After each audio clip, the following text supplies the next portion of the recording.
Primeira carta do apóstolo Paulo aos Coríntios, capítulo 4, versos 1 a 6.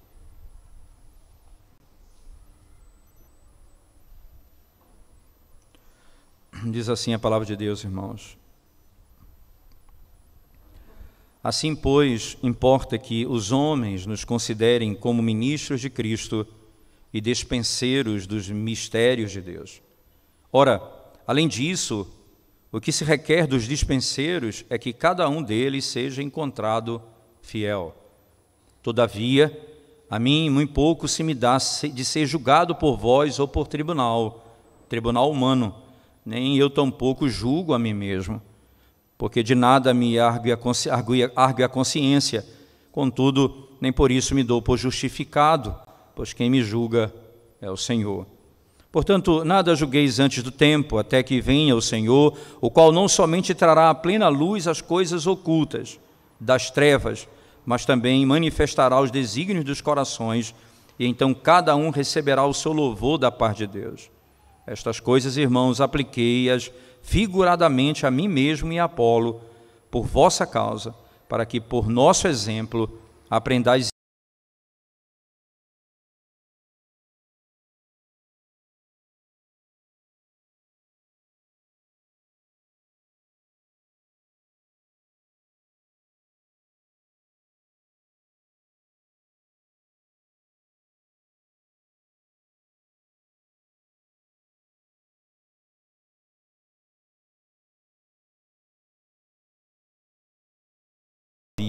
o que não existia, Senhor. Nós bendizemos o Teu nome porque sabemos que o Senhor tem cuidado do Teu povo, de maneira que a Tua palavra tem sido entregue, pregada, ensinada continuamente. O Teu povo tem ouvido a Tua voz. Pedimos ao Senhor que poderosamente o Senhor fale conosco mais uma vez, trazendo transformação à nossa alma, trazendo mudança ao nosso coração e trazendo louvor ao Teu nome. Em nome de Jesus nós oramos. Amém, Senhor Deus. Amém. O texto do apóstolo Paulo aos Coríntios, irmãos, aqui no capítulo 4, como nós acabamos de ler essa sessão do 1 ao 6, ele traz uma conclusão de todo o argumento que ele vem trazendo até então. É por isso que o capítulo 4 começa exatamente com um caráter conclusivo. É muito comum nas cartas de Paulo ele falar uma verdade, deixar uma verdade em suspenso num determinado momento e na sequência ele aprofundar aquele tema. Por exemplo, ele faz isso com respeito à sabedoria. Ele termina o verso 5 do capítulo 2 dizendo que ele ensina o evangelho da cruz para que a fé deles não se apoiasse em sabedoria humana, mas no poder de Deus. E então, no verso seguinte, ele passa a discorrer sobre o tema. Ele conclui o assunto, ele traz a mensagem à tona, mas ele não discute o tema. Ele vai fazer isso na sequência, a mesma coisa que o apóstolo Paulo está fazendo. Ele tem tratado de um assunto que é claramente o ponto central até aqui o momento. Há uma divisão no meio da igreja. E Paulo está dizendo que uma divisão no meio da igreja, ela tem um caráter teológico do pecado em si, porque o pecado está manifestado. Mas por que há esse pecado? Qual é a lógica desse pecado? Ele está dizendo porque não se compreende aquilo que significa igreja, nem mesmo o governo da igreja. Consequentemente, o nosso coração age de maneira pecaminosa quando não há entendimento. Às vezes, com entendimento, nós pecamos, imagina sem entendimento. E Paulo, então, agora passa a explicar que tudo isso que ele está ensinando passa a ter uma conclusão, e aqui essa é a conclusão que ele vai elaborar em cima. Veja como começa o texto. Assim pois. Então aqui ele está trazendo todos os argumentos que ele vem ensinando nos versos anteriores, desde o capítulo 3, verso 5 até aqui. Paulo vem elaborando em cima do argumento, agora ele vai trazer esse argumento para uma conclusão. Assim pois importa. É por isso que no último verso que nós lemos, que na divisão da nossa Bíblia parece que não faz parte, eu entendo que faz parte porque ele deixa isso mais claro ainda. Veja, verso 6, estas coisas, irmãos, apliquei-as figuradamente a mim mesmo e a Apolo, por vossa causa, para que por nosso exemplo aprendais isto. Então, ele vai agora mostrar que há uma doutrina por detrás disso. Ele não está apenas querendo ensinar sobre a vida dele, a vida de Apolo, e como deve proceder um outro, mas como a igreja deve agir a partir desse conhecimento. Como a igreja deve agir. Então ele vai levando a conclusão a partir do verso 1 e vai mostrar o ponto central de aplicação para a vida da igreja. Para que vocês saibam de uma coisa, que nós não devemos ultrapassar aquilo que foi escrito. Paulo está dizendo para que aprendam a não ir além daquilo que foi revelado nas Escrituras. Todo esse argumento é para que vocês se apeguem a uma verdade, a suficiência das Sagradas Escrituras.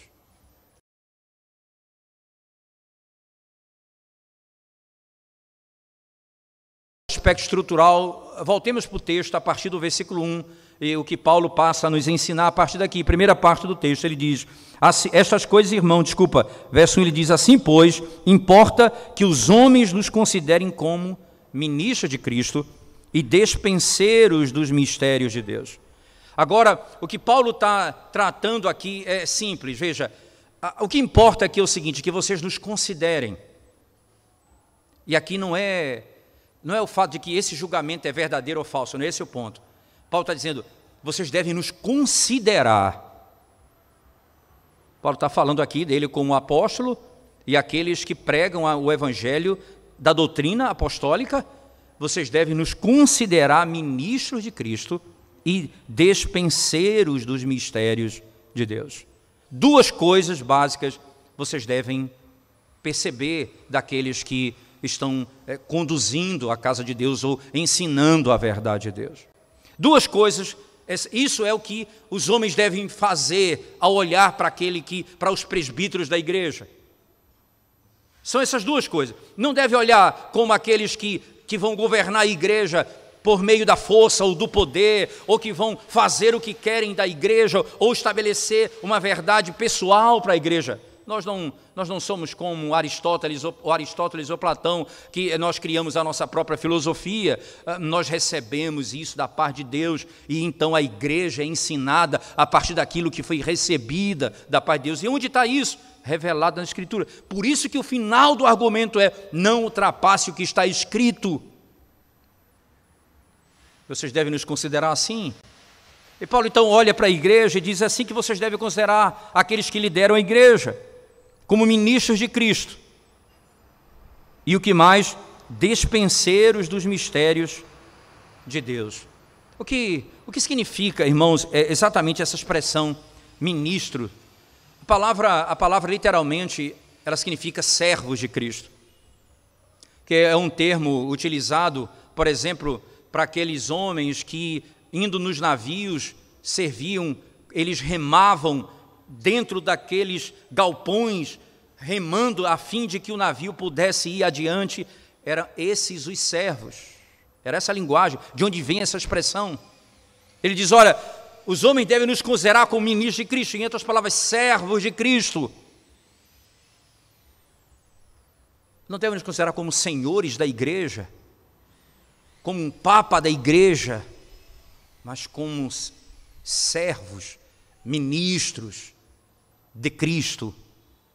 E aí essa expressão associada a quem eu sou, de quem eu pertenço, ou então que ministério é esse, ou a quem eu sirvo, ele diz, eu sirvo a Cristo, ministro de Cristo. Por quê? Porque esse é o padrão, porque Cristo serve a igreja, e o ministro de Cristo serve a igreja. Ele é servo de Cristo porque ele opera, ele trabalha na igreja, ele cuida da igreja, ele pastoreia o rebanho. É isso que vocês devem esperar daqueles que são chamados ministros do Evangelho. O apóstolo Paulo usa essa figura também, depois, na mesma sequência, ele diz, e despenseiros.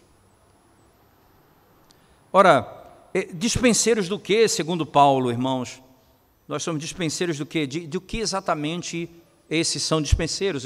Como se fossem aqueles que vão administrar as coisas da carne de Deus. dispenseiros dos mistérios de Deus. De onde vem essa palavra mistério, né?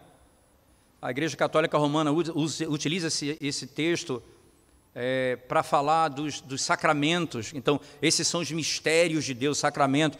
Ora, isso está totalmente fora de contexto, até porque, se você segue o contexto que Paulo está tratando aqui, no capítulo anterior, os mistérios ou a sabedoria de Deus, é o Evangelho que foi anunciado e que estava oculto eternamente na Trindade e foi agora manifestado pelos profetas do Antigo Testamento, revelado em Cristo Jesus. Então nós somos servos de Cristo e dispenseiros dos mistérios. Esses mistérios aqui, em nada, eles podem se comparar, ou você pode imaginar que Paulo está se referindo aqui, né, a algo novo, algo que você não conhecia, e o mistério que eu passo a lhes dizer. A igreja, ela, toda vez que ela fala em mistério, ela está se referindo ao Evangelho de Cristo, esse mistério que estava oculto. Paulo, por exemplo, escrevendo a Timóteo, na primeira carta, particularmente no capítulo 3, na última seção do capítulo 3, ele vai descrever o que é a igreja. Ele diz que a igreja ela é o baluarte da verdade. A igreja não é a verdade, mas a igreja é que protege a verdade. A igreja é que ensina a verdade, mas a igreja não é a verdade. A verdade não está na igreja, a verdade está na palavra, a verdade é Deus.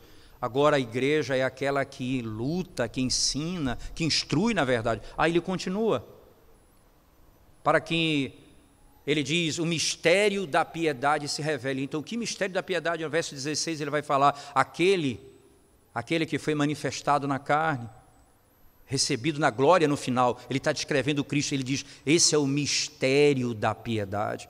Esse é o mistério que foi revelado, Jesus Cristo, o Deus que se fez homem. Então Paulo, entenda, quando ele diz no capítulo 2, verso 1 a 5, quando fui ter convosco, nada quis saber entre vós a não ser Cristo e esse crucificado, entenda que Paulo está dizendo, porque é o papel do ministro pregar a Cristo, e esse é o mistério revelado nas Escrituras, e que esse é o papel, o ensino do mistério. Como vocês devem considerar aqueles que ensinam na igreja? Como ministros, como servos de Cristo. Segundo, como dispenseiros dos mistérios de Deus. Você sabe o que significa, irmãos? Nós temos um lugar, um tesouro onde se encontra esse mistério que é revelado nas Escrituras. Então você vai lá e você distribui a igreja. Você abre e você distribui a igreja. Você administra aquilo que está nas Escrituras, segundo as Escrituras. É por isso que é impossível pregar o Evangelho sem abrir as Escrituras, isto é, sem que seja a partir da palavra de Deus, não tem como fazê-lo. E nós temos muitos falsos ensinamentos nos nossos dias, porque eles falam coisas do Evangelho, mas não falam o Evangelho. É nesse sentido que, na sequência, quando Paulo, ao dizer e ao declarar, é assim que vocês devem considerar, entenda, irmãos, entenda isso, não é, eu não sou aquilo que vocês me consideram, eu sei o que eu sou, mas a igreja deve considerar, e é isso que Paulo diz, importa que os homens nos considerem, porque isso agora parte de como a igreja vê aquele que ensina. Ele é ministro de Cristo, ele é dispenseiro dos mistérios de Deus. Esse é o ponto, como a igreja vê. O que Paulo está discutindo aqui, eu dependo. Se vocês não me considerarem assim, meu ministério acabou. Nós vamos ver Paulo lá botar em cima de alguns pensamentos que podem nos levar a pensar que Paulo não está muito importando com a igreja, nós vamos ter que elaborar melhor esse texto na sequência.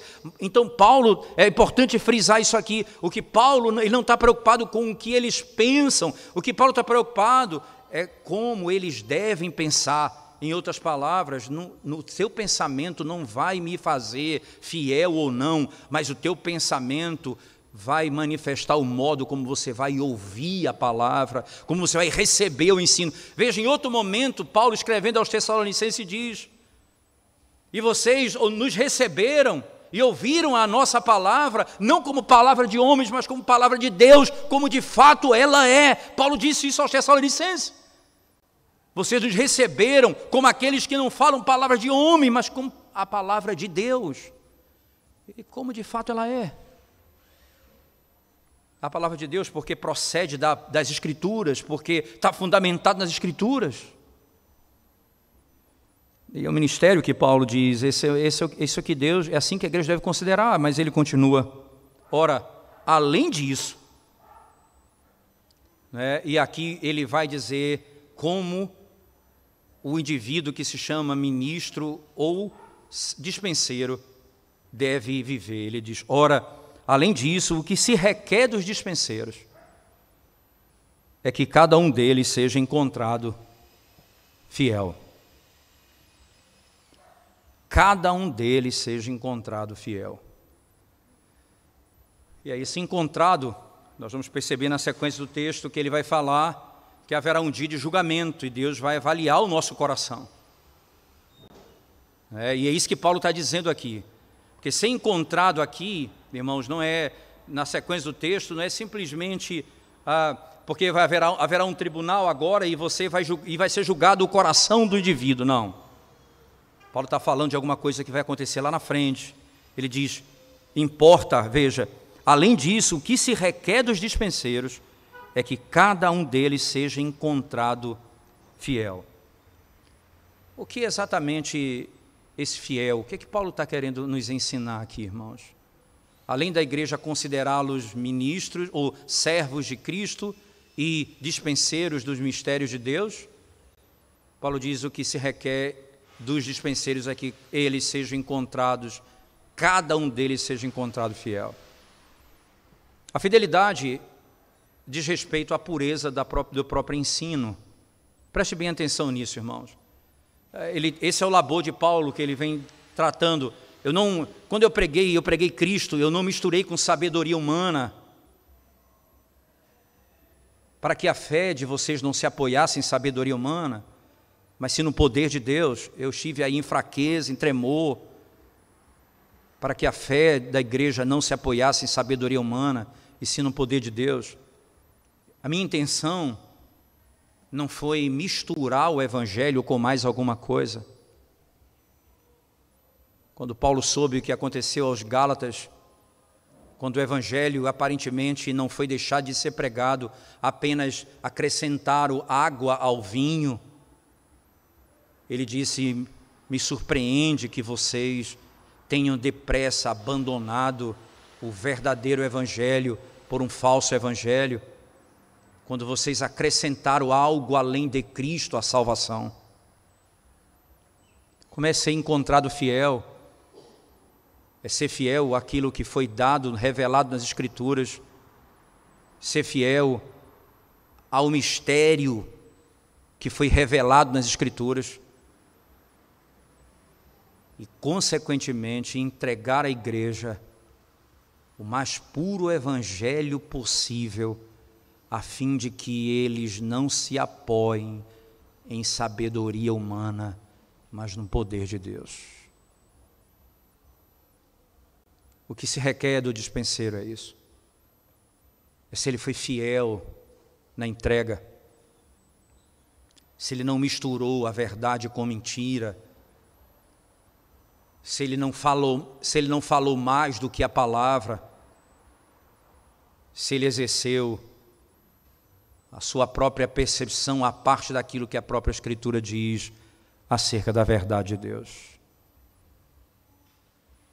É isso que se requer. Mas perceba que agora Paulo vai mudar um pouco o seu argumento, mas sem perder o foco. Preste atenção nisso.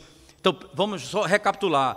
Paulo está dizendo, veja, importa que os homens nos considerem, certo? Então, como a igreja deve considerar eles, Paulo e Apolo aqui especificamente, como ministros de Cristo e como despenseiros dos mistérios de Deus. E agora ele diz, nós vamos ser encontrados, e é isso que importa. O que importa é que cada dispenseiro seja encontrado fiel.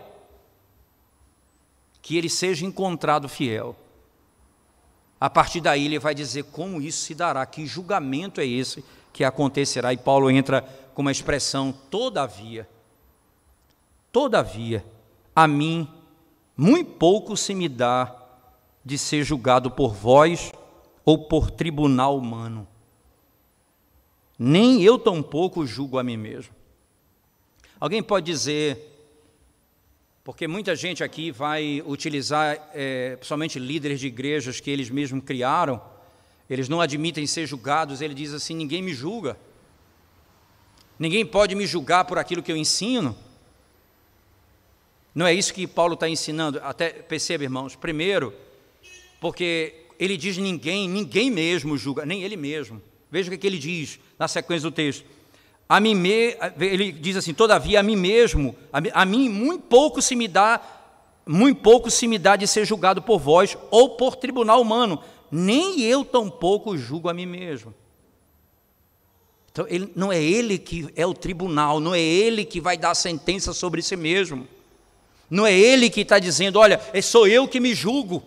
Não, ninguém pode me julgar, ninguém pode falar de mim, eu mesmo que vou tratar desse assunto. O que Paulo está tratando aqui, longe disso. O que ele está descrevendo aqui agora, perceba, irmãos, quando ele vem tratando num capítulo anterior, nos versos anteriores, quando ele diz que o fundamento é Cristo e se edifica sobre o fundamento, palha é madeira, não é? E que vão ser queimados, e pedras e prata, pedras preciosas, ouro e prata, essas vão ser melhoradas, buriladas no fogo. Quando ele trata, ele diz, o fundamento sendo Cristo, vão ser salvos como que pelo fogo. O que Paulo está falando é de um julgamento que haverá, e é isso que agora vem à tona, como esse julgamento vai acontecer. Ele diz que nós vamos ser encontrados fiéis, mas olha, não me importa o que de ser julgado por vós. Veja, ele disse, importa que os homens nos considerem. Ele não está preocupado em dizer assim, se vocês não nos considerarem, nós estamos perdidos. Você entende? Ele diz, não me importa de ser julgado por vós, nem mesmo por tribunal humano. Ora, Paulo foi julgado, não poucas vezes, está lá em Atos, por causa do evangelho que ele pregava. E ele disse, não me importa ser julgado por tribunal humano. Ele diz, nem eu mesmo me julgo. Ora, Paulo aqui não está dizendo, o julgamento é pessoal, porque ele quebra esse argumento dizendo, nem eu mesmo me julgo. Que julgamento é esse que Paulo está falando, irmãos? Porque muita gente vai usar esse texto para negar a ideia da possibilidade de um tribunal na igreja onde haveria disciplina eclesiástica, porque o indivíduo podia dizer, ora, ninguém pode me julgar e eu mesmo me julgo. Mas o Paulo diz, nem eu mesmo me julgo. Mas que julgamento é esse? A igreja, irmãos, ela não pode julgar o coração, ela pode julgar aspectos externos. E é o que Paulo está tratando. Eu vou voltar a esse texto, mas veja o verso 4. Porque de nada me argue a consciência, contudo, nem por isso me dou por justificado, pois quem me julga é o Senhor. Portanto, nada julgueis antes do tempo, até que venha o Senhor, o qual não somente trará à plena luz as coisas ocultas das trevas, mas também manifestará o quê? Os desígnios dos corações. O que ele está falando aqui, irmão, é as intenções do coração.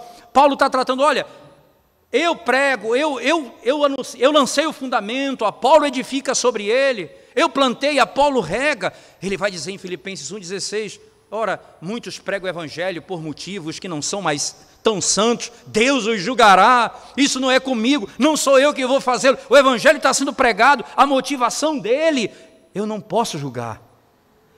Paulo está dizendo, haverá um dia que as motivações do coração serão julgadas. A igreja, não cabe à igreja julgar o coração de ninguém, não cabe à igreja julgar as motivações do seu coração, nós julgamos os aspectos externos. Ora, veja se não é verdade, no capítulo 5 havia um jovem na igreja, E esse jovem pratica imoralidade, ele era membro da igreja. Como ele foi membro da igreja? Porque ele declarou com a sua boca crer no Senhor Jesus Cristo. E ele então se torna membro da igreja. Só que com seus atos de imoralidade, ele foi expulso do meio da igreja. Eles não puderam julgar o coração dele. Mas quando se revelou o coração, eles agiram. É assim como nós também, como igreja, nós não recebemos membros na igreja, porque nós, pela regeneração, isto é, porque eu olho para o seu coração e vejo esse menino é regenerado, esse menino não é regenerado. Não é essa a razão pela qual nós recebemos ninguém na igreja.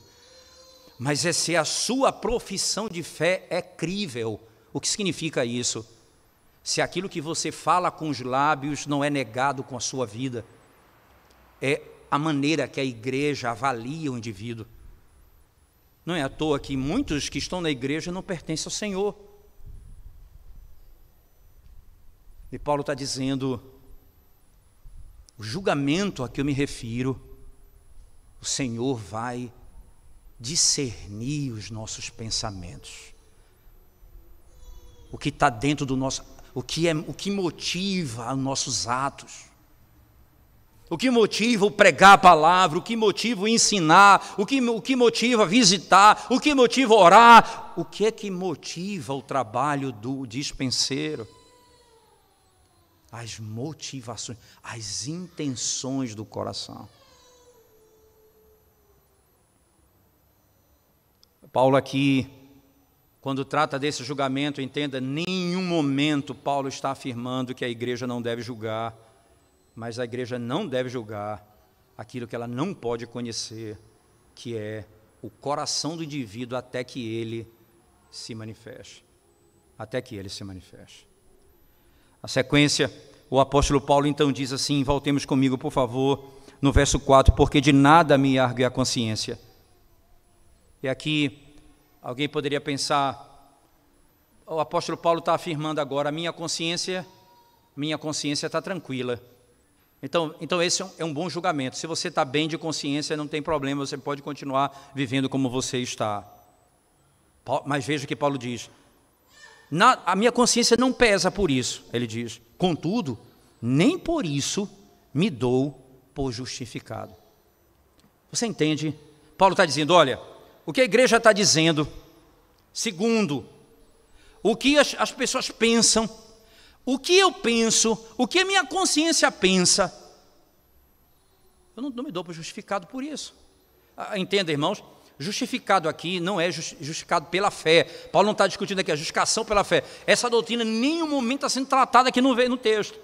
Então muita gente, alguns comentaristas usam isso aqui para falar que Paulo tem dúvida da sua justificação pela fé. Não é isso que Paulo está tratando aqui. Ele está falando justificado, entenda, a linguagem é de tribunal, e justificação é linguagem de tribunal, assim como condenação é linguagem de tribunal, se alguém é justificado ou condenado. Paulo disse, eu não me justifico, a minha consciência não se levanta contra mim, não é? Mas, contudo, nem por isso me dou por justificado. Por quê, irmãos? Pois quem me julga é o Senhor. Agora ele vai dizer, quem me julga é o Senhor. E aqui o Senhor Jesus Cristo, no tribunal, é Ele quem julga os meus atos. Chamar Jesus Cristo no tribunal é saber do que está falando. Lembre-se, Paulo usa esse argumento para incentivar Timóteo a pregar o Evangelho de modo poderoso. Ele diz assim, prega o Evangelho que é a tempo e fora de tempo. E Paulo vai dizer, usa o seguinte argumento na sequência. Lembre-se de uma coisa, nós vamos ser julgados, ele diz, por aquele que julgará vivos e mortos. Nós nos apresentaremos diante daquele que julgará vivos e mortos, Paulo diz. Ora, isso pode parecer um temor, mas isso é um grande incentivo. Paulo está falando, ora, o Cristo que nos salvou e nos chamou, Ele nos julgará. Por isso, continuamente não perca de vista. de ensinar a verdade que foi anunciada com um coração sincero e verdadeiro, buscando a glória de Deus, não a sua, o domínio do Senhor, não o seu, o poder de Deus, não o seu. Cuidado com o teu coração, o Senhor me julgará, ele diz. Portanto, nada julgueis antes do tempo. E aqui, mais uma vez, a ideia do tempo aponta para a ideia de um momento único onde haverá um juízo. Ele não está falando de um julgamento momentâneo num tribunal terreno. Então ele está se referindo claramente a algum tempo específico. Ele falou isso na sequência, nos versos anteriores. Lembra quando ele fala ali do fundamento que é Cristo e que se edifica sobre ele pedra ou ouro? Ele fala que o fogo naquele dia julgará. Ele está se referindo a um juízo. Mais uma vez ele traz à tona esse mesmo princípio. Agora ele diz, portanto, nada julgueis antes do tempo. E o julgamento aqui, entenda, é a intenção. Veja o que ele vai dizer, não julgueis antes do tempo, até que venha o Senhor, até que ele volte, o qual não somente trará à plena luz as coisas ocultas das trevas, mas também manifestará os desígnios dos corações, e então cada um receberá o seu louvor da parte de Deus. Ele julgará, ele manifestará os desígnios dos corações. Então cada um receberá. Vocês consideram Paulo cabeça da igreja, Apolo cabeça da igreja, como divisor da igreja? E nós vamos ser julgados por Cristo, o cabeça da igreja. Vocês têm que nos considerar como ministros de Cristo, servos de Cristo e dispenseiros dos mistérios de Deus. E nós precisamos ser encontrados fiéis, porque nós vamos ser julgados. Esse julgamento não é por causa da doutrina falsa, porque não está sendo ensinado falsa doutrina, entenda, nem Paulo nem Apolo estão ensinando falsa doutrina, eles estão ensinando, eles dizem, mas nós vamos ser julgados. E vocês estão julgando antes do tempo, dizendo que Paulo é superior a Apolo e Apolo é superior a Paulo. Quem vai julgar as intenções do coração é Cristo. Vocês estão dividindo a igreja, tomando o lugar daquele que é o cabeça, que é Cristo. Ora, quando a igreja tem esse tipo de comportamento de juízo, preste bem atenção nisso, irmãos, de maneira pecaminosa, eu diria. Ela não cumpre o papel que é dado a ela, como, por exemplo, julgar o que acontece no capítulo 5. Paulo disse, eu me admiro a vossa jactância, tanta arrogância no meio da igreja, tantos dons especiais no meio da igreja, mas há imoralidade no meio da igreja, e esse jovem não é tirado do meio da igreja. Vocês não julgam isso? Vocês não julgam o que é externo e real, e querem julgar as intenções do coração, dizendo, eu sou de Apolo, eu sou de Paulo, trabalhando uma divisão que ela trata apenas das entranhas do pensamento e não da manifestação da realidade. Vocês não podem fazer isso. Cada um receberá o seu louvor da parte de Deus. Como é importante que o ministro seja encontrado fiel, não apenas dispensando o que é o mistério de Deus à igreja,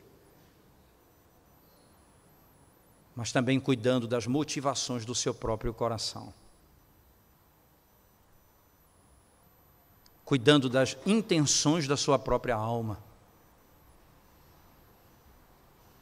o que se busca, o que se quer. E as lutas são profundas na alma de todo ministro da palavra. Uma delas é o reconhecimento. Uma delas é ser conhecido entre os homens. Essa é uma luta travada no coração de todo líder, creio eu. Tiro meu pecado por todos. Mas uma coisa sempre me chama para o lugar certo, muitas vezes ainda quando insisto em pensar de modo pecaminoso sobre esse tema. Quando eu lembro no dia do juízo, quando muitos chegarão diante de Cristo dizendo, os que foram ministros, Senhor, em Teu nome nós expulsamos demônios, em Teu nome nós profetizamos. Jesus dirá, apartai-vos de mim, nunca vos conheci. Apartai-vos de mim, vós, os que praticais a iniquidade. Vocês foram conhecidos pelos homens, mas eu não sei quem são vocês. O que importa não é ser conhecido pelos homens, é ser conhecido por Cristo. De que adianta o mundo todo saber o seu nome, se Cristo não te conhece?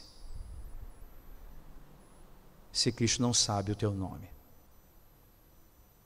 A luta do ensino, da instrução, ela passa pelas angústias da alma, do papel, da função, do local, da autoridade que é dado, e você nunca pode esquecer, eu sou um servo de Cristo.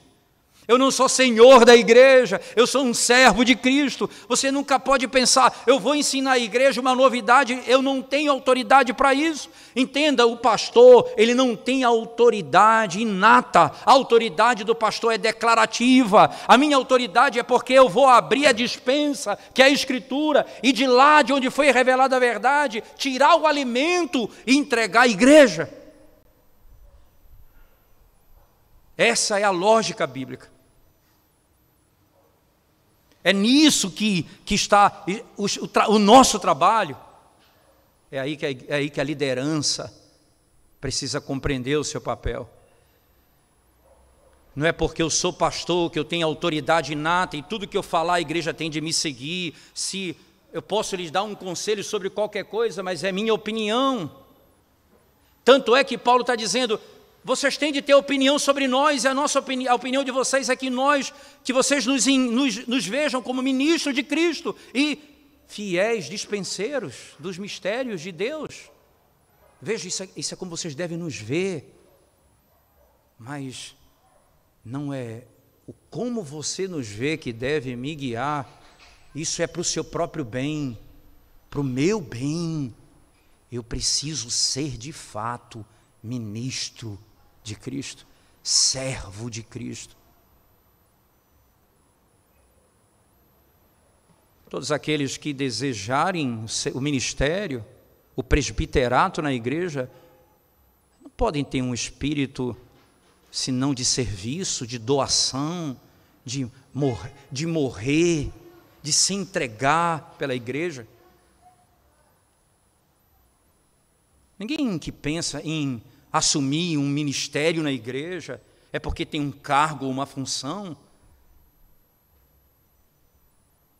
Considere-nos assim, mas antes disso nós devemos ser assim, ministros de Cristo, servos de Cristo.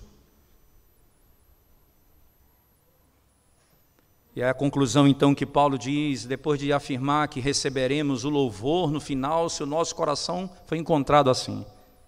Ele diz, estas coisas, irmãos, apliquei-as figuradamente a mim mesmo e a Apolo, por vossa causa, para que por nosso exemplo aprendais isto. Tudo isso que eu estou falando, do ministério, de como vocês devem nos ver, eu plantei, Apolo regou, eu lancei o fundamento, ele edificou, tudo isso, ele diz, é para que vocês aprendam uma coisa, ele diz, não ultrapasseis o que está escrito, a fim de que ninguém se ensoberbeça a favor de um, em detrimento de outro. O que eu tenho para ensinar é o que o outro ministro fiel da palavra tem para ensinar, o que está escrito na palavra de Deus. É o que está escrito na palavra de Deus. E a palavra aqui, escrito, ela remete-se ao Antigo Testamento. Literalmente, não ultrapasseis o que está escrito. ao que está registrado.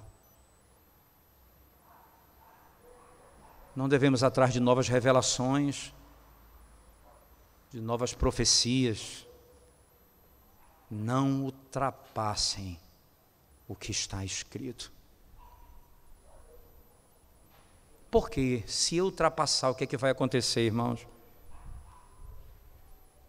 As pessoas vão se ensoberbecer a favor de um em detrimento de outro. Vai dizer, o pastor fulano tem mais poder do que o outro, ele fala coisas impressionantes. Não está na Bíblia, é verdade, mas é bem interessante o que ele fala. E é isso tem sido o engano de tanta gente, que se ensoberbece, divide a igreja, destrói a autoridade de Cristo, tira a comunhão do corpo, em nome de uma espiritualidade. Você entende? A espiritualidade mais carnal que existe é aquela que se apega ao que vai além do que está escrito.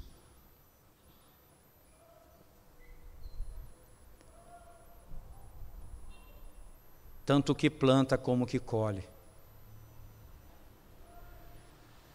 Tanto o que lança o fundamento como aquele que edifica. Eles têm uma mesma fonte de autoridade, Cristo. E têm a mesma verdade revelada, a palavra que está registrada, escrita. E é essa palavra que deve nortear a instrução da igreja. Como isso vai ser um problema, irmãos, na igreja de Corinto? Lá na frente nós vamos ver profecias, sonhos, tantas coisas. Nós vamos falar, vai chegar o momento de falarmos sobre isso, obviamente. Mas perceba que Paulo, desde aqui, já começa a nos mostrar que isso tudo tem a ver com o evangelho genuíno. Não pensem que tratar do tema de novas revelações na igreja é tratar de temas dissociados do evangelho. Não é isso que Paulo está fazendo. Ele está mostrando, não se apartem do que está escrito. Não preguem além daquilo que está revelado na palavra de Deus. Certamente, isso será de grande benefício para a vida da igreja. Como isso tem importância em todas as áreas da nossa vida. Todas as áreas da nossa vida. Na instrução dos filhos na nossa casa. Nós precisamos ensinar os nossos filhos desde cedo como a palavra de Deus é a verdade genuína e que é por ela que nós nos guiamos. Ora, como nós devemos ler o que está escrito, amar o que está escrito, meditar no que está escrito. Se ela é a palavra e sendo a palavra de Deus revelada a nós, por que nós gastamos tão pouco tempo meditando nela e por que nós não nos dedicamos à meditação das Sagradas Escrituras?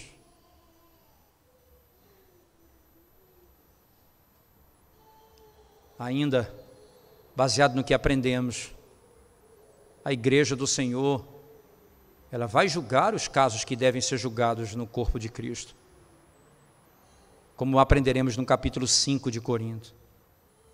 Mas a igreja do Senhor Jesus Cristo, a liderança da igreja nunca poderá julgar as intenções do coração. Nós vamos receber como membros aqueles que declaram sua fé e o modo de vida que eles têm não nega a sua fé. Essa é a maneira clara e é assim que a igreja julga. Mas não descanse acreditando que se você consegue enganar a igreja e se tornar membro da igreja, você escapará do juízo quando Cristo julgará o nosso coração, as motivações do nosso coração. Sinceramente, Paulo vai dizer, ainda nessa carta, em outro momento, examine-se, pois, o homem a si mesmo. Em outro momento, veja se você de fato está em Cristo, se Ele é verdadeiramente o teu Salvador. Nós somos chamados constantemente a avaliar a nossa vida, não confiando em aspectos externos, mas confiando no Senhor, tão somente. Que Deus nos ajude, irmãos, a vivermos segundo a palavra, porque se vivermos segundo a palavra, haverá ensino verdadeiro, liderança escolhida segundo o padrão bíblico e julgamento baseado na verdade. Baseado na verdade. Que Deus nos ajude e abençoe a nossa igreja local e toda a igreja do Senhor em todo o canto da terra, a não se apartar e não ir além daquilo que está escrito.